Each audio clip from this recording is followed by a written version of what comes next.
Yang hebatnya Pak Jokowi sendiri mungkin nggak pernah melihat seorang Bunda Indah itu selalu dicela, ya dicela atau difitnah, segala macam perkataan untuk celaan bagi saya dari dulu ya. Nah, saya belajar dari Rasul dengan punya sifat yang rendah hati, pemaaf. Ya, saya belajar dari, makanya guru saya itu Rasulullah. Itu kalau seandainya saya tidak memaafkan dia, waduh, mungkin dosa saya makin bertimbun ya. Karena sifat Allah itu kan sangat maha pemaaf. Kita nggak bisa mengambil kekuasaan Allah.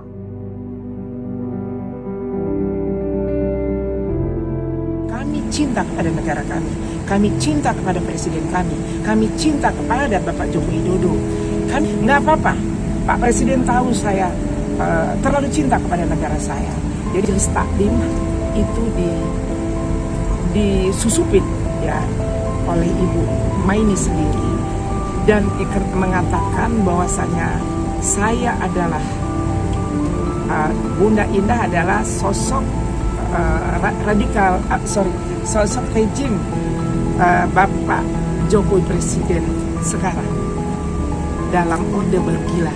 Ini yang saya hormati juga oleh serta jajarannya, terutama khusus kepada Bu Indah, yang mana dalam hal ini saya memohon maaf kepada Ibu Bunda Indah, yang mana dalam postingan saya tersebut mungkin kesannya pencemaran nama baik. Dalam hal ini saya jelaskan, bukanlah ini istilahnya saya merasa sakit hati, saya mengakui kesalahan saya, dan ini merupakan sebuah pelajaran sangat berharga bagi saya juga kawan-kawan yang lainnya. Assalamualaikum warahmatullahi wabarakatuh. Selamat siang. Assalamualaikum warahmatullahi wabarakatuh, Bunda. Waalaikumsalam warahmatullahi wabarakatuh. Sehat ya, Bunda? Hari Alhamdulillah. ini kabarnya Sehat. Iya. Nah, ini mungkin para sahabat Bunda ingin bertanya gitu. Ini kan dalam beberapa hari sebelumnya itu kita dengar ada masalah pencemaran nama baik ini yang membuat Bunda harus bolak-balik ke Polda gitu ya untuk menyelesaikannya. Bunda lagi-lagi difitnah untuk pencemaran nama baik gitu oleh seorang ibu, tapi akhirnya kita baca dari pemberitaan ya Bunda sudah menyelesaikannya dengan perdamaian gitu. Nah, ini gimana ini Bunda ceritanya nih Bunda? Mungkin para sahabat Bunda mau tahu juga nih seperti apa ceritanya sampai ditengahi oleh Kapolda langsung nih Bunda. Iya. Ya, Assalamualaikum warahmatullahi wabarakatuh. Ya, kepada sahabat Bunda Indah berada dimanapun berada. Alhamdulillah Anggi, kita ketemu lagi di episode yang bicara masalah. Ya, ini bicara hati sebenarnya. Hari ini kita bicara hati. Apalagi di bulan suci Ramadan. Ya, mungkin ini satu pembelajaran buat kita sendiri. Kita kan harus memberikan contoh yang baik. Ya, bukan menjadi contoh yang tidak baik kepada siapapun. Apa yang dilakukan Rasulullah itulah kita harus menjadikan panutan beliau untuk kita bisa menjadi lebih ke depan lebih baik dan menjadi introspeksi diri, apalagi dengan adanya kata-kata pencemaran nama baik yang dilakukan oleh seorang ibu ya terhadap, sebenarnya bukan hanya terhadap saya, ini juga terhadap Bapak Presiden kita yaitu Bapak Joko Widodo yang mungkin dianggap masyarakat Indonesia khususnya yang mungkin kontra terhadap Pak Jokowi sendiri sebagai presiden itu dikaitkan ke Bunda.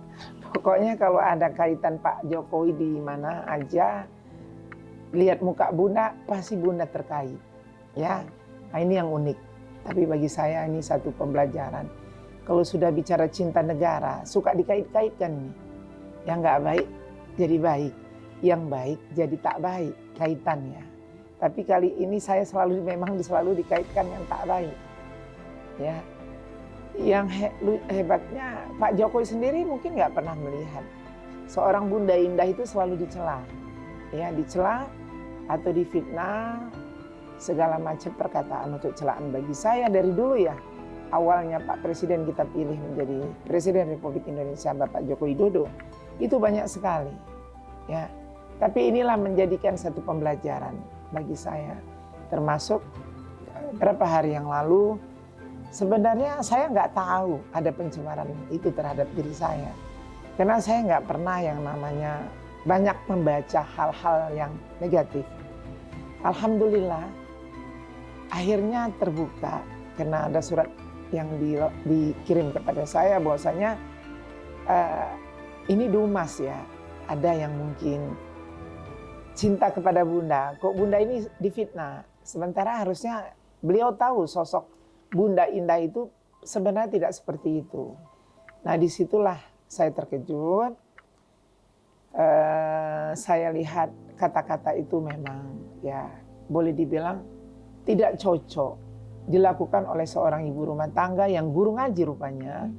Beliau banyak mengatakan bahwasanya Bunda Indah itu adalah rezim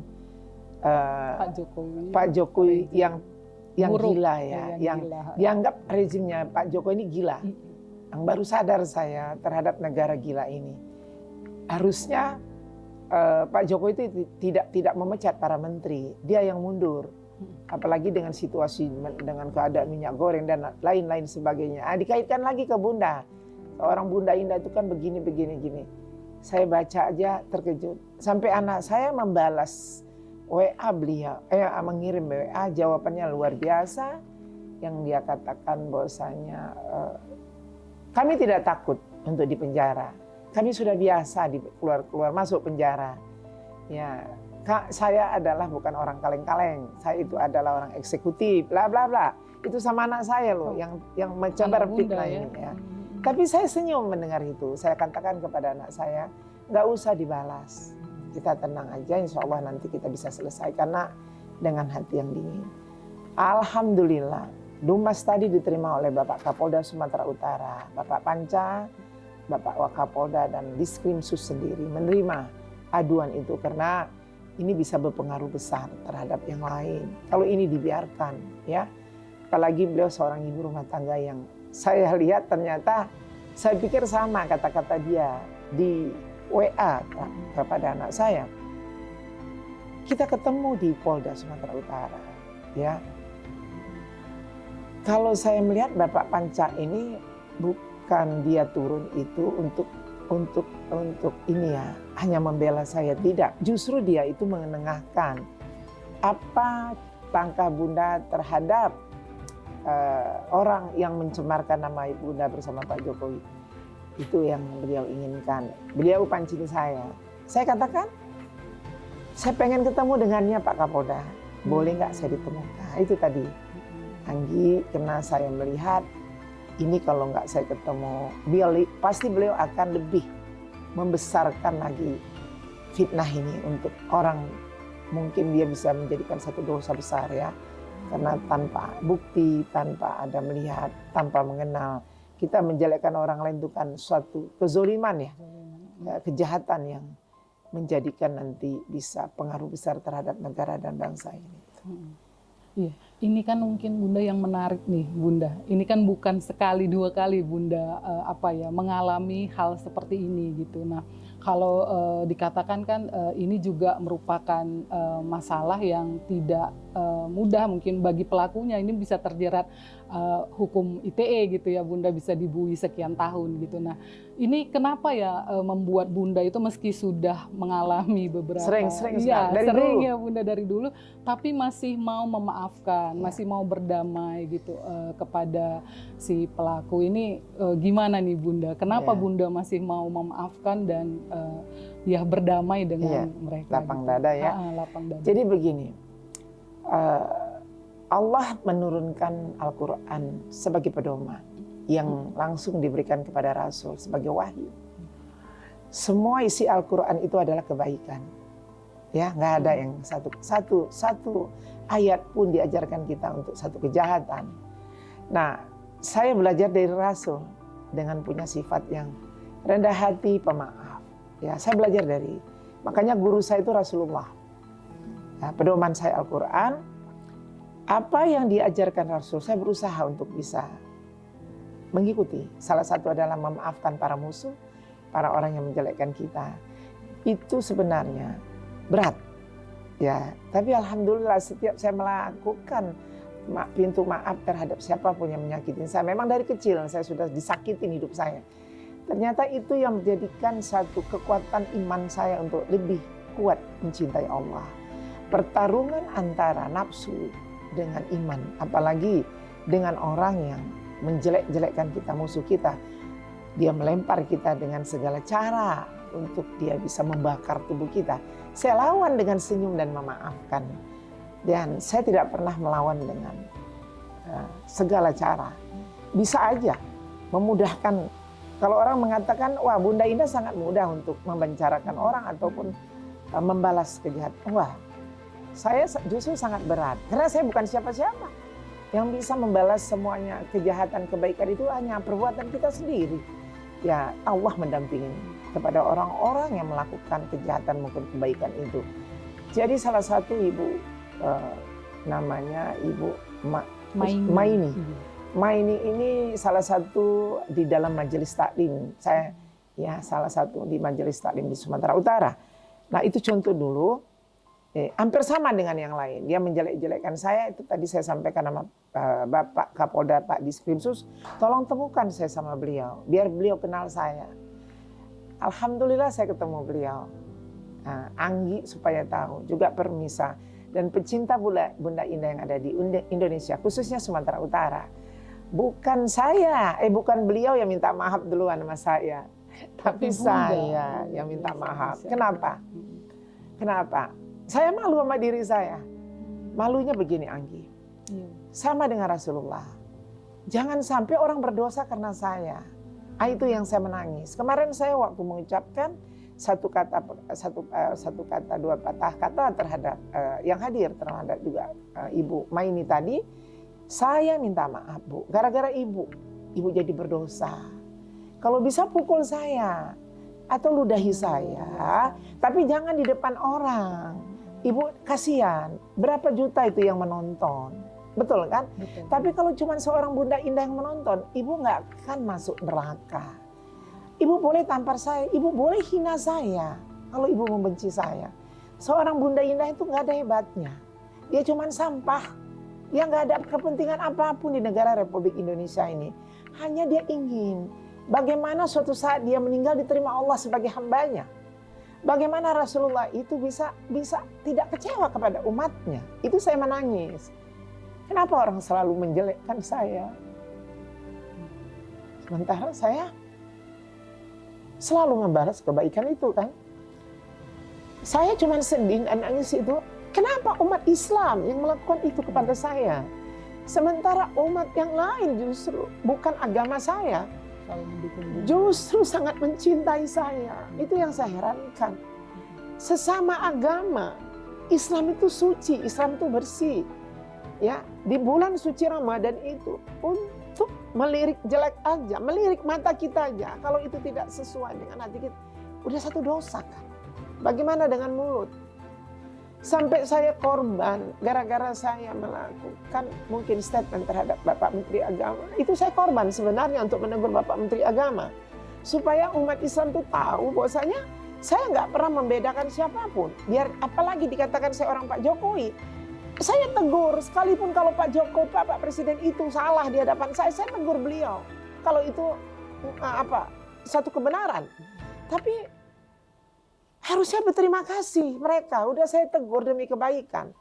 Kenapa saya masih dihujat? Sementara saya dekat Pak Jokowi juga enggak, minta proyek sama dia juga enggak. Ya sebagai pengemis juga enggak. Kalaupun saya enggak, mereka tidak mau bertemu kepada saya juga enggak minta memaksa. Semua saya inginkan bagaimana negara ini aman. Terutama majelis taklim itu kan berkumpulnya para umat-umat Islam, terutama ibu-ibu. Harusnya berkumpul itu untuk silaturahmi, menjadi ukhuwah batin, saling cinta, saling sayang. Bukan menjadi satu perkumpulan untuk saling menghujat. Ini yang saya sedihkan, Anggi. Tapi alhamdulillah, pertemuan kemarin cukup luar biasa hikmahnya. Kami berpelukan, ya saya selalu bilang, saya yang salah, Bu. Insya Allah, dengan kesabaran hari ini, dengan keikhlasan saya dan Ibu terbuka meminta maaf kepada saya. Mungkin Ibu yang membawa saya ke surga, itu salah satu yang saya lihat Dari kemarin kita bertemu di dalam satu mediasi, ya. Mediasi Ya, Kapolda. jadi saya ambil hikmahnya aja, itu aja. Saya nggak mau lihat ibu ini salah. Mungkin saya yang salah, dan ini menjadikan introspeksi bagi diri saya.